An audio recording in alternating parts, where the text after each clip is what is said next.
La idea hoy es hacer un cierre y una devolución de ustedes respecto del curso, así que nada, les agradezco estar acá en la última reunión de la materia. Vamos a ver algunos aspectos formales para el trabajo final y me interesa mucho, yo el día lunes hicimos con la otra comisión un trabajo digamos, de cierre de los contenidos de las 3 unidades que vimos, así que me interesa tener su opinión, ¿no? O sea, creo, el lunes con los colegas del curso estaban diciéndome, bueno, tendría que haber empezado, profesor, por la unidad número 3, no por la unidad número 1. Que los contenidos de la unidad número 3 los interpelaron mucho más que los contenidos de la unidad número 1 y número 2. Yo decía que es una de las cosas que yo me preguntaba desde el principio, ¿no? Digo, si la unidad número 3 iba a contenidos mucho más prácticos que hacen al quehacer y al debate contemporáneo de la política de defensa y los contenidos de la unidad número 1 y número 2, digamos, como un tanto más teóricos, ¿no? Así que, bueno, la idea hoy es tener un poco su devolución y escucharlos a ustedes, qué les pareció de manera general la propuesta, qué recomendaciones tienen. No sé si quieren tomar la palabra, bueno, o digo alguna cuestión, si quieren empiezo con las cosas formales del trabajo.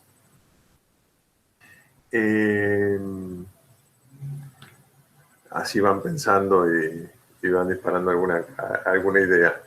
En términos del trabajo final, ahora yo lo que les quería comentar era, ustedes van a guardar condición de alumnos regulares de la materia, eso quiere decir que para mí, digamos, hayan participado o no de la materia, van a tener regularidad. Durante 2 años van a tener tiempo para presentar el trabajo final, en los sucesivos llamados, no en cualquier momento. Ahora, por supuesto, van a tener una instancia en el próximo mes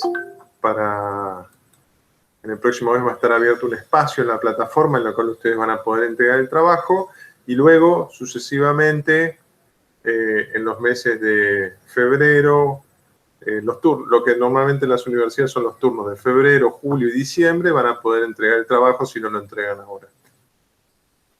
Eso en primer lugar. En segundo lugar, ¿qué espero yo como trabajo de ustedes? La idea es que ustedes hagan un trabajo corto, es decir, máximo 7, 8 carillas, no más.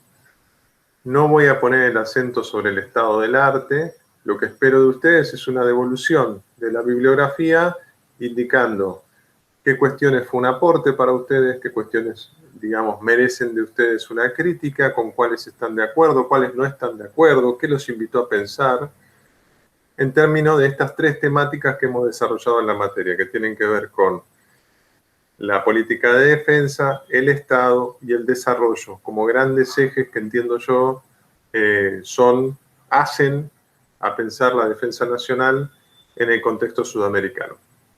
O latinoamericano, incluimos del Río Grande para abajo. Entonces, en ese sentido, bueno, la idea es, no me interesa un trabajo de 20 carillas, me parece mucho más útil, conciso y creo que les va a servir mucho más a ustedes, un breve ensayo en el cual den a conocer alguna idea o trabajen algún punto de todo el programa o algún texto del programa que a ustedes les haya parecido interesante. Con eso, la materia es evaluada. Eso en lo formal. En lo que hace a los contenidos, como les dije, la propuesta fue de lo más teórico abstracto a lo más concreto. Y los colegas y compañeros de la comisión número 2 me decían, no, la próxima vez vaya de lo más concreto a lo más abstracto. Digo, siempre ahí hay como un pequeño debate. Me gustaría escucharlos también a ustedes. Y sobre todo porque me parece que en el ámbito del posgrado nosotros estamos invitados a pensar ciertas cosas más allá de los debates públicos. Digamos, estamos entre adultos y profesionales Entonces, un poco la invitación de la unidad número 3 era, por ejemplo, a debatir un tema que en el ámbito nacional de la República Argentina es un tema bastante peliagudo, espinoso, que es la separación entre seguridad y defensa. Sé que es una temática que en otros países, digamos, son debates saldados, en algunos países, en otros países también es un debate actualmente. Y un poco yo traía a colación, yo no sé si les comenté, el otro día, el mes pasado, asistí a una conferencia del Estado Mayor Conjunto de las Fuerzas Armadas de Francia, y un coronel del ejército francés decía, bueno, respecto de la utilización del ejército en lucha contra el narcotráfico, decía que la primera reflexión que merecía la intervención del ejército francés en lucha contra el narcotráfico es que si ellos tenían que hacer eso es que alguien está cobrando su sueldo y no está haciendo su trabajo. Entonces, digo, ahí hay un punto que me parece central comenzar a debatir. Y otro aspecto que también me parece central comenzar a debatir son los supuestos legales que subyacen a la intervención de las Fuerzas Armadas en la vida cotidiana de un país a partir de estos conceptos que yo les propuse en la unidad número 3. ¿Por qué digo esto?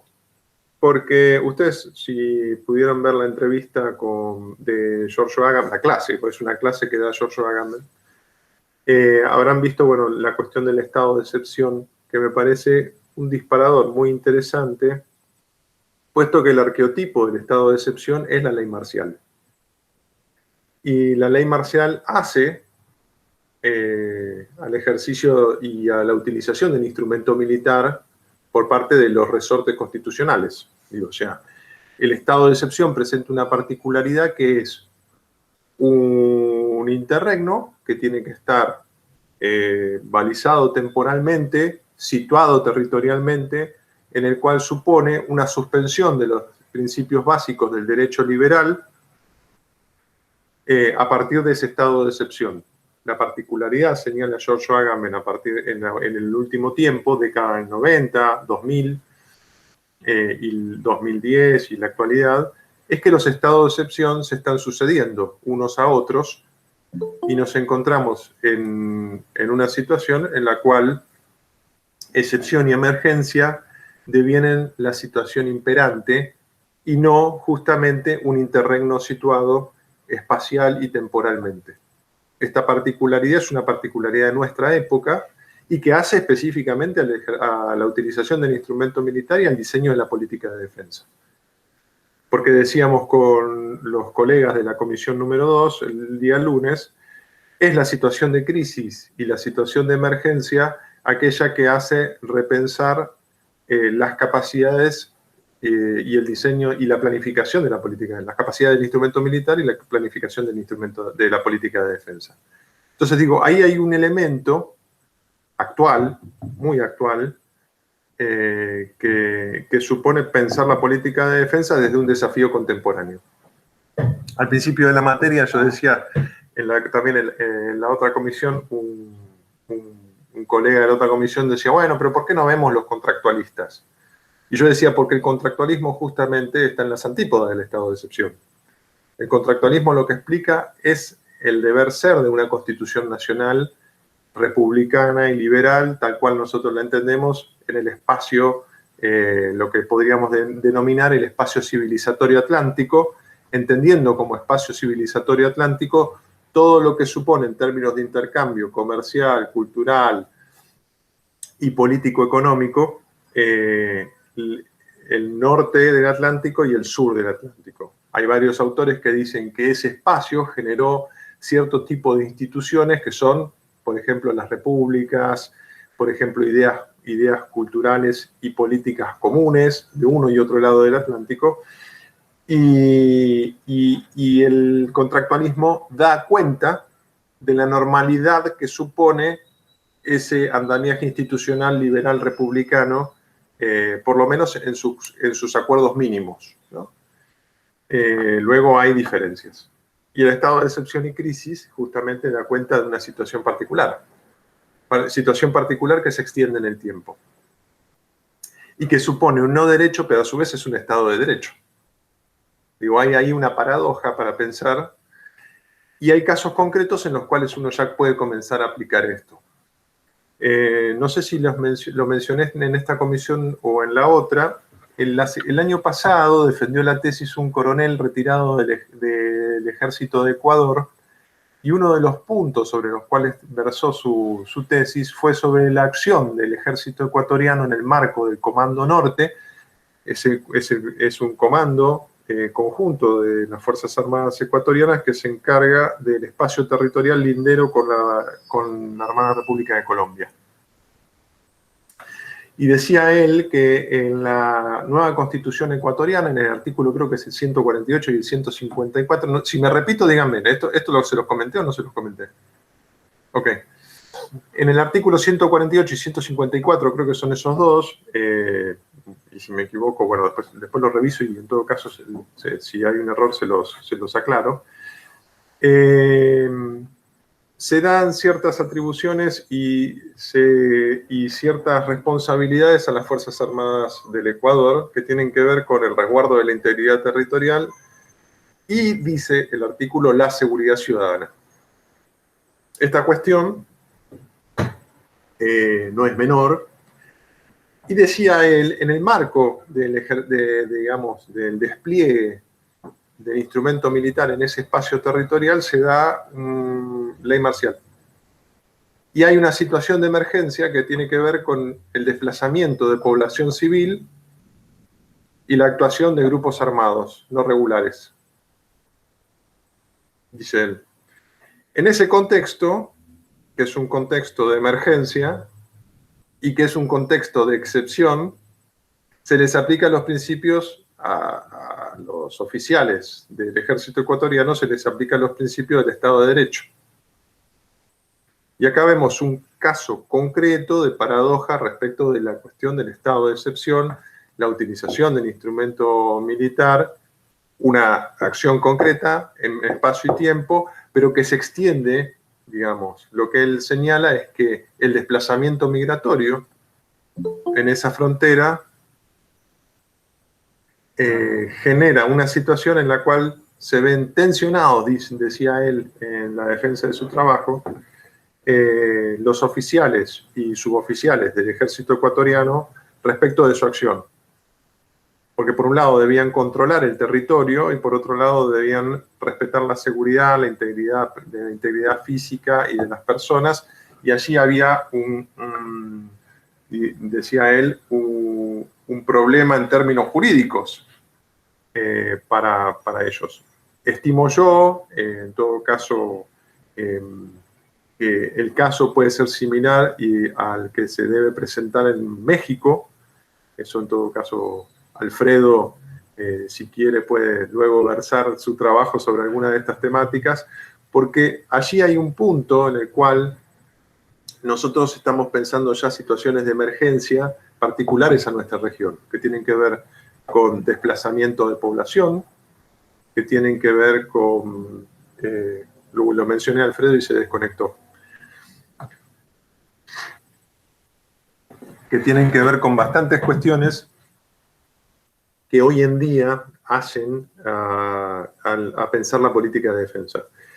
Y decía yo defensa y seguridad, porque esta cuestión del estado de excepción, ustedes habrán visto el video muy cortito que puse, una pequeña entrevista de una analista internacional sobre la situación en Francia, es un video de hace unos años ya. El estado de excepción que genera el estado de emergencia también es una herramienta que permite pensar hoy en día las políticas que se denominan las políticas antiterroristas. Entonces digo, hay varios elementos aquí que hacen a pensar la política de defensa contemporánea.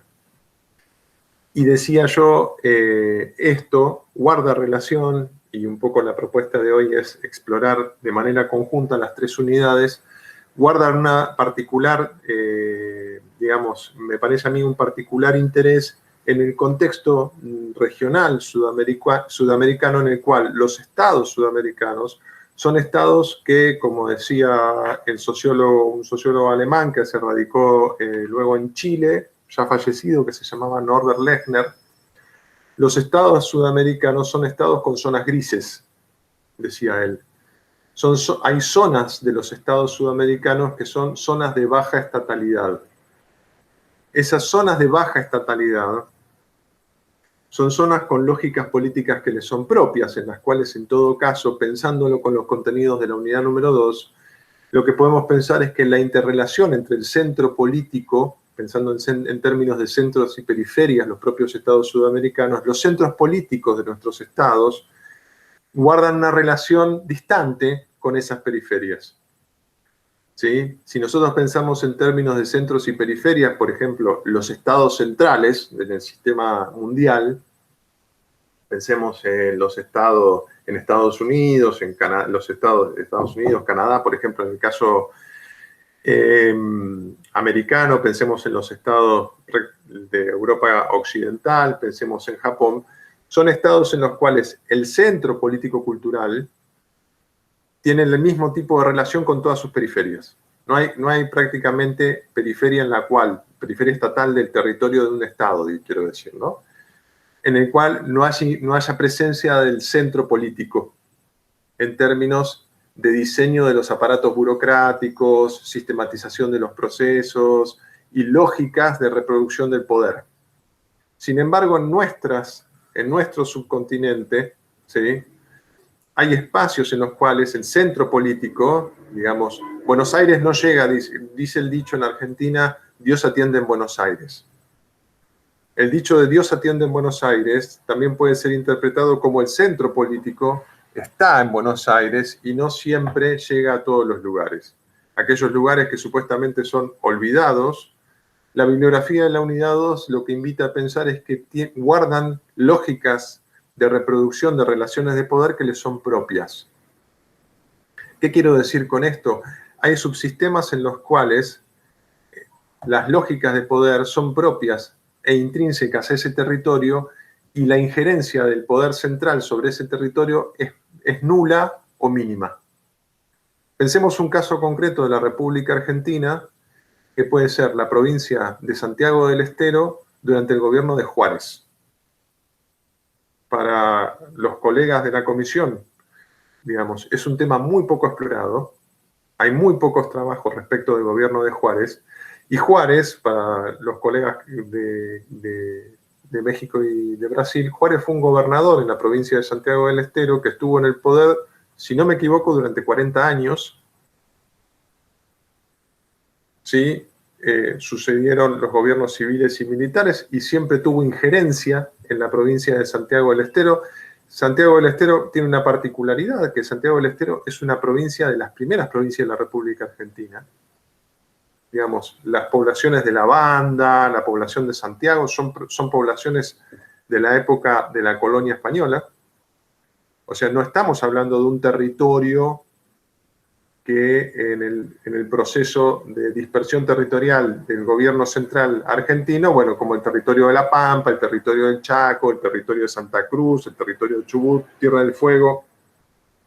Santiago del Estero era una provincia. Y en esa provincia se dio en relaciones de poder que subsistieron durante 40 años hasta la crisis muy importante que se da en la década del 90 con el asesinato de una mujer, niña, que involucró redes de corrupción que llegaban hasta la gobernación. La situación se volvió insostenible, hubo intervención federal y a partir de esa intervención federal hubo un cambio en las relaciones de poder y del cual surge el actual gobernador que se llama Gerardo Zamora. Esta situación, yo estoy hablando de un caso argentino, estimo que los colegas pueden identificar en sus países casos similares, en los cuales en un espacio territorial determinado se dan relaciones de poder en lo cual nosotros, en términos de trayectorias político-culturales regionales para toda América Latina, identificamos como caudillos, como caciques, ¿sí?, en función de la terminología que nosotros querramos utilizar para identificar ese tipo de relaciones políticas. Sin embargo, si nosotros nos pensamos en términos de centros y periferias, lo que se da allí es una relación asimétrica en la cual la capacidad del centro de incidir sobre las relaciones políticas y económicas de esa periferia es mínima o nula. Lo cual, en esos términos, permite comprender la subsistencia de un subsistema, ¿sí?, valga la cacofonía, que perdura en el tiempo. ¿Se entiende? Y allí, de vuelta, la incidencia que puede tener el instrumento militar. ¿Por qué el instrumento militar? El día lunes lo analizábamos con los colegas de la comisión número 2 y decíamos, el instrumento militar presenta una particularidad dentro de las burocracias especializadas del Estado contemporáneo, que es, de todas las burocracias especializadas que posee el Estado, los Estados nacionales, el instrumento militar recubre funciones amplias. Si nosotros pensamos burocracias especializadas, tenemos como mínimo dos que son arqueotipos y han sido objeto de estudio en la sociología. Una burocracia es la burocracia médica, otra burocracia es la burocracia educativa. Poseen reglas de reproducción burocráticas, poseen espacios institucionalizados de poder, de asignación de recursos y carreras que les son propias. Uno piensa en los médicos y uno piensa los docentes y educadores, y allí tiene dos espacios de burocracias especializadas, pero su especialización es por la función. Uno se ocupa de sanidad y el otro se ocupa de educación. Las Fuerzas Armadas, el instrumento militar, es otra burocracia especializada que nace con el Estado, pero que al mismo tiempo tiene funciones amplias. Porque su trabajo, que es, digamos, su función, que es la de resguardar la soberanía y la integridad territorial, se funde con otro montón de funciones que tienen que ver con sanidad, con educación, con logística, con despliegue territorial, que no hacen específicamente a la guerra, pero son funciones subsidiarias necesarias para el despliegue territorial en caso de enfrentamiento bélico.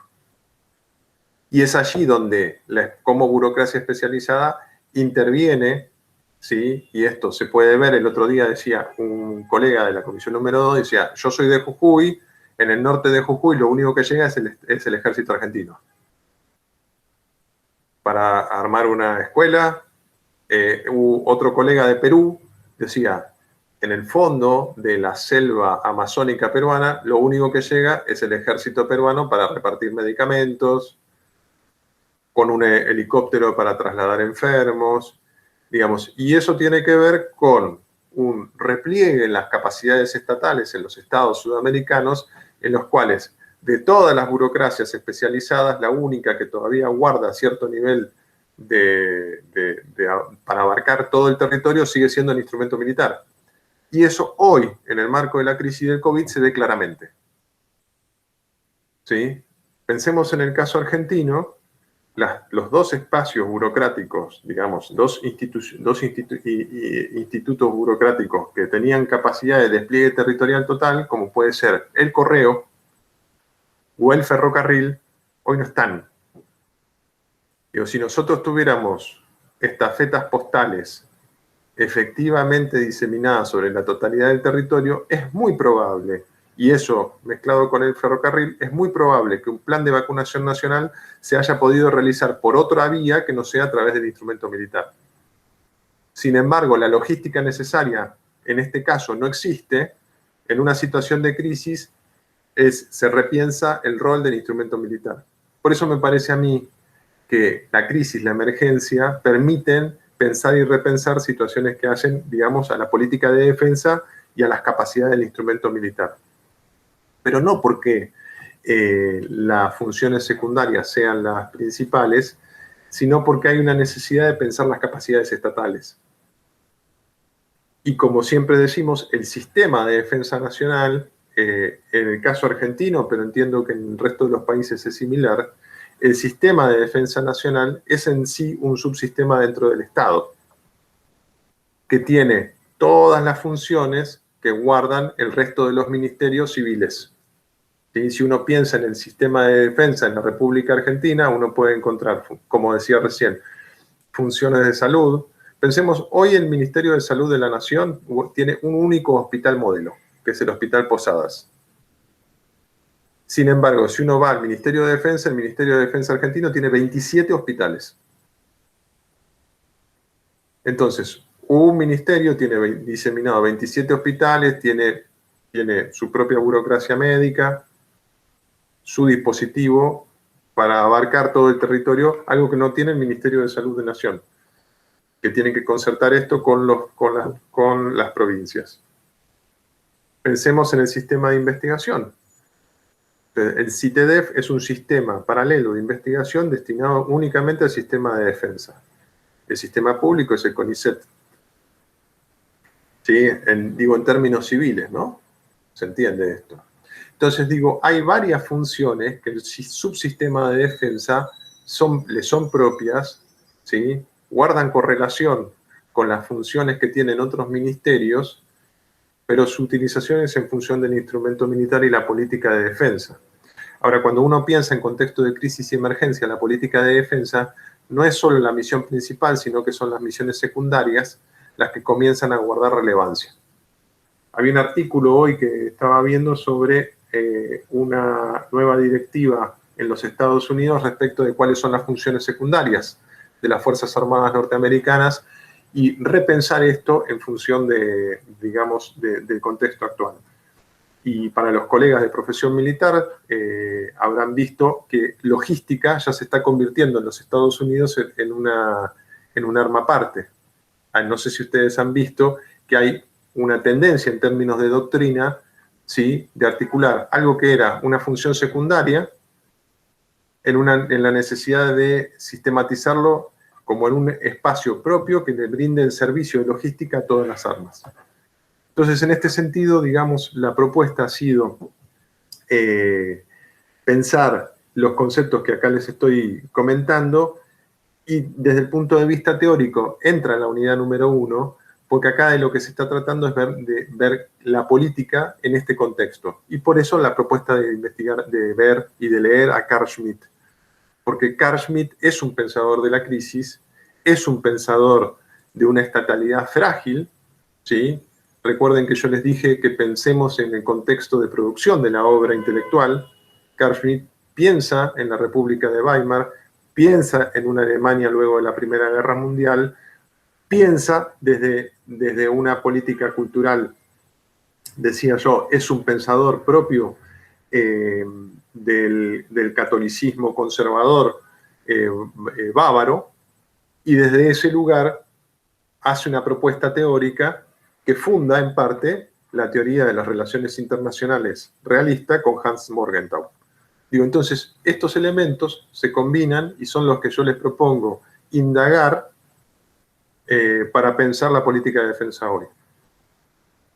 Porque la fecundidad de estas propuestas, digo, y no es casual, digo, y esto ya, y me callo porque no han hablado, en media hora no he escuchado una palabra, no es casual que en los últimos tiempos en América Latina, de vuelta la obra de Carl Schmitt vuelva para poder pensar lo que se ha denominado los populismos en América Latina. Y digo populismos entre comillas porque para mí la propuesta siempre es un debate en torno a república o democracia, a cómo el sistema político en nuestra región, ¿sí?, digiere, transforma e institucionaliza la demanda social, entendiendo demanda social como aquellas demandas políticas, sociales y culturales que se generan por procesos de desarrollo. Procesos de desarrollo que suponen mejoras en el bienestar, mejoras que están asociadas a nuevas demandas políticas. En América Latina, esas nuevas demandas políticas son transformadas por el sistema en lo que se ha denominado populismo, ¿sí? Y yo les decía en la primera unidad que son debates que si uno los ve en perspectiva histórica se han dado en otros momentos, ¿sí? Por eso yo les traía a colación los debates liberales del siglo XIX, en los cuales yo decía, en el siglo XIX, en el siglo XVIII, con la toma de la Bastilla, justo el 14 de julio, con la toma de la Bastilla, le cortaron la cabeza a todos, pasaron a degüello la mitad de la realeza, y la otra mitad que quedó se tuvo que ir a Inglaterra, se fue a Alemania, luego volvieron, pero esos debates, ¿sí?, instituyeron dos líneas liberales, la línea jacobina y la línea republicana conservadora. De esas dos líneas liberales, que son las dos líneas que formaron a toda la intelectualidad del siglo XIX, por eso yo pienso en términos de un sistema cultural, de una civilización atlántica, porque las élites sudamericanas se formaron en esos debates intelectuales. Las élites que hicieron nuestras repúblicas se formaron en los debates liberales del siglo XIX en Europa. Digo, salían de acá, se iban a Europa, se formaban en Europa, leían a Rousseau, por supuesto que leían a Rousseau, leían a Locke, por supuesto que leían a Locke, pero leían también a los panfletarios liberales republicanos, conservadores, y leían a los monarquistas. Si no, no se comprenden los debates políticos del siglo XIX en América Latina en si democracia, en si república o monarquía. ¿Por qué la monarquía sigue siendo en América Latina, post-independencia, una propuesta por parte de las élites políticas latinoamericanas? Porque es un debate de la época. No porque se les haya ocurrido o quisieran traer, porque es un debate de la época que todavía se da en Europa en ese momento. Entonces digo, hay elementos allí muy potentes que nosotros debemos pensar que pueden situar políticamente al contexto regional actual y pueden darnos a pensar ciertas cuestiones que hoy en día siguen generando debate público. Lo mismo que la cuestión, yo decía y les presenté la obra de Stephen Calvert sobre Max Weber respecto de las lógicas de asignación de recursos en las sociedades occidentales. Y yo decía, no pensemos Estado y mercado como dos lógicas antagónicas propias de este momento, sino como lógicas de asignación de recursos que conviven a lo largo del tiempo desde hace por lo menos 500 años, en el marco del cual el surgimiento del capitalismo contemporáneo hace que prime el mercado como lógica de asignación de recursos, pero que no es la única. Y la prueba de ello es la crisis del capitalismo en 1930, en el cual son las mismas élites que antes habían optado por el mercado que optan por el Estado para asignar recursos y para poder apuntalar los sistemas productivos de las naciones centrales y periféricas. Entonces digo, ahí hay ciertos elementos, todos estos, ha sido un poco desordenada la presentación, pero en las tres unidades ustedes van a encontrar textos que les van a poder permitir pensar hoy, que para mí la propuesta de la materia es, hoy vivimos en un contexto de crisis y emergencia. ¿Y cómo se piensa la política de defensa en un contexto de crisis y emergencia con la estatalidad que nosotros tenemos en América Latina y con los debates que nosotros tenemos respecto del procesamiento de la demanda social? ¿Sí? Entonces, un poco la idea era esa. Y bueno, y no hablo más. No digo más nada, los escucho a ustedes. Claro, porque si no, no hay devolución, digo, si no va a ser un monólogo. Siempre, todas las clases digo que los voy a escuchar a ustedes y todas las clases termino hablando yo.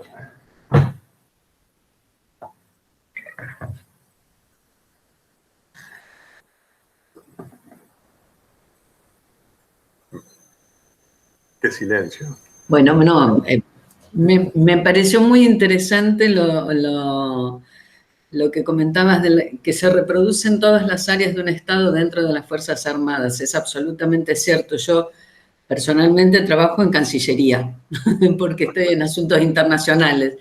Y sí, están todas las áreas. Está, bueno, vos mencionaste salud, educación, veterinaria. El área que a uno se le ocurra. Ahora, de hecho, en FANASUL van a hacer cannabis, cultivos de cannabis, armamentos, desmilitarización, ocupación efectiva de Antártida desde hace 120 y pico de años. Digo, no, 120 y pico no, 110 y pico. Pero, digo, todas las áreas que uno quiera, no sé, dentro del ministerio mismo, desde odontólogo hasta el kinesiólogo, no sé, es increíble, hasta correo, por ejemplo. Con lo cual, es verdad, no solo en el ministerio, porque, bueno, es un edificio, pero sí a nivel nacional el despliegue es enorme. De hecho, por eso sirve también, y está el comando electoral. Es la manera de garantizar junto a Correo y junto a Fuerzas de Seguridad que se pueda llevar adelante un proceso electoral, ¿no? Y ha sido así desde el retorno de la democracia. Y bueno, eso es muy, muy, muy cierto, es muy tangible, digo, está muy, muy evidente, muy a flor de piel. Y sí, hay áreas para todos, zapatero, lo que a uno se le ocurra. Lo que a uno se le ocurra existe dentro de las Fuerzas Armadas. Que lo que a uno se le ocurra, todas las áreas que debe haber en un Estado se replican dentro de las Fuerzas Armadas. Por lo menos en Argentina, yo no sé si en el resto de los países sucede de la misma manera, pero hasta la cosa más chiquitita existe. Sí, y abonando a lo que decís, Liliana, la existencia de todas estas funciones dentro de las Fuerzas Armadas cobran mayor relevancia luego de los procesos que nosotros vivimos en América Latina, en el cual muchísimas funciones del Estado social se retrajeron y la única institución estatal que queda es el sistema de defensa, con presencia estable, digamos, en la totalidad del territorio. Tal cual, los puentes, cuando hay desbordes de ríos, los hospitales móviles, sin llegar a los tan grandes con que se cuenta ahora, pero había como pequeñas carpitas de armada, de infantería de marina y demás, la planta potabilizadora de agua que va cuando hay inundaciones, las cocinas Karcher que van y pueden hacer una cantidad de alimentos en situaciones de emergencia. Digo, es innumerable la cantidad de actividades que pueden hacer y que hacen, de hecho. Entonces, es inconmensurable. Y en términos de ocupación del territorio, entiéndase por ocupación del territorio, digamos, y los invito siempre a pensar esta lógica del centro y la periferia. Sí. En términos de lógicas de centro y periferia, por ejemplo, cuando uno piensa el siglo XIX en la República Argentina y la ampliación de frontera a través de la política de fortines, es decir, la ocupación sistemática y ampliación del espacio territorial por parte de los fortines, que son, digamos, destacamentos del ejército, hace a la presencia del centro en la periferia. Sí. ¿Sí? Sí. Y eso, ¿sí? Si uno lo piensa en términos de las ciudades que uno va a pensar, a Patagonia, en el caso patagónico es clarísimo. La ampliación de la frontera en el caso patagónico fue con destacamentos militares sucesivos. Y al destacamento militar le siguen dos funciones básicas, que son la función de administración de justicia, la institución de un juez, y la función de seguridad. Digamos, una vez que el territorio es ocupado, empieza, digamos, la tarea de especialización con la generación de un juez y la policía para que paulatinamente el instrumento militar se aboque a la función principal y las funciones estas de administración de justicia, de policía y de educación, digamos, también pensemos la escuela, la comisaría y el juez de paz, son como las pequeñas instituciones que comienzan a estar y que dependen del poder central. Pensemos siempre que en el caso de la educación en la República Argentina es muy claro, con la ley 1420, toda la educación era nacional. ¿Sí? Y era una potestad de la provincia delegada en el Estado Nacional. Entonces ahí vemos cómo radia, ¿sí? En términos radiales, la presencia del Estado Nacional se diseminó por todo el territorio de la República Argentina. Pero bueno, volví a hablar, dije que no iba a hablar. No, además la función inclusiva, ¿no? No es por defender a la conscripción, pero Jaime Torres, que para los que no son de acá les cuento, es un charanguista que ya falleció, muy respetado acá y muy querido. Me dijo en algún momento, convocado por nosotros, ¿no? Por el Ministerio de Defensa para una actuación, no sé, como hablando estaba con el general que estaba a cargo del regimiento de Salta, y me dijo, yo soy un agradecido a la conscripción porque tenías sexto grado, en aquella época era sexto de primaria, o sea, la escuela primaria, la educación básica, nada más, y me permitió conocer otras cosas. Él era de Humahuaca, de Jujuy, ¿no? Dice, me permitió contactarme con otras personas, conocer otras cosas, y es como que fue un elemento que le permitió incorporarse al resto de la comunidad, de alguna manera, sacando la comunidad muy pequeña a la cual él pertenecía. Y bueno, también tuvo esa función en algún momento, no solo para él lo pongo como ejemplo porque él me lo dijo, pero no Es ahora, así, sí, muchos años atrás también existía eso, ¿no? sí, y es así porque, digamos, si uno lo piensa en términos, digamos, ya sistemáticos, cuando uno ve el capital en términos amplios, ¿no? Digo, o sea, Sí, sí. como la propuesta que yo les hacía de pensar no solamente el capital económico, sino el capital simbólico, el capital cultural, que transfieren las instituciones. Entonces, en ese caso, las burocracias especializadas, ¿sí? Por ejemplo, el instrumento militar, es en ciertos contextos un vehículo de ascenso social, porque permite el acceso a ciertos capitales que de otra manera no se podrían acceder. ¿Sí? Porque el acceso, por ejemplo, al capital social educativo que supone ser docente, ¿sí? Requiere de un mínimo de formación, ¿sí? En cuyo caso el ingreso a las Fuerzas Armadas es menor. ¿Se entiende esto? Digo, o sea, cuando uno entra, lo que decía recién Liliana respecto de Jaime Torres, ¿sí? Jaime Torres puede entrar a las Fuerzas Armadas y comienza, digamos, un proceso de ascenso social, que el otro instrumento, el gran instrumento de ascenso social, en términos ya de Estado, de política social, en el caso argentino, pero hay otros casos a niveles mundiales, fue el magisterio.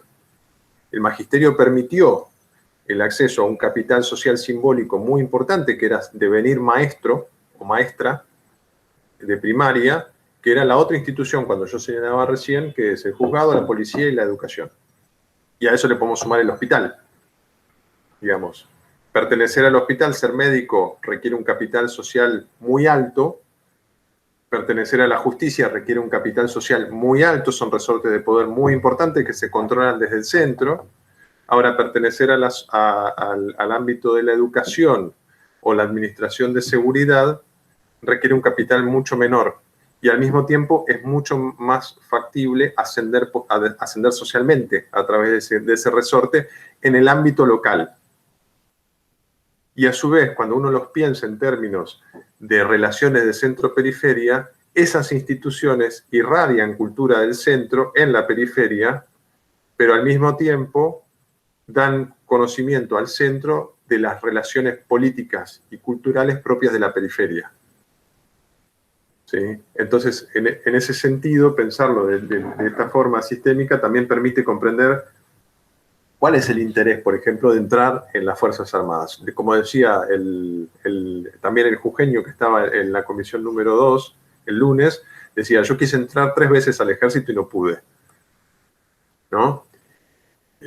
No sé si por cuestiones de examen médico, desconozco, ¿no? No comentó el colega, pero digo, la idea de entrar al ejército es por el prestigio que posee la institución militar en esos contextos y que ese prestigio está asociado a las funciones que desarrolla, que son más que, digamos, es garantizar la soberanía. En ese sentido, supone estas cuestiones, ¿no? Digo, o sea, brindar servicio a la escuela, la logística de distribución de alimentos, garantizar un mínimo de sanidad. Así que, bueno, nada, eso. Volví a hablar.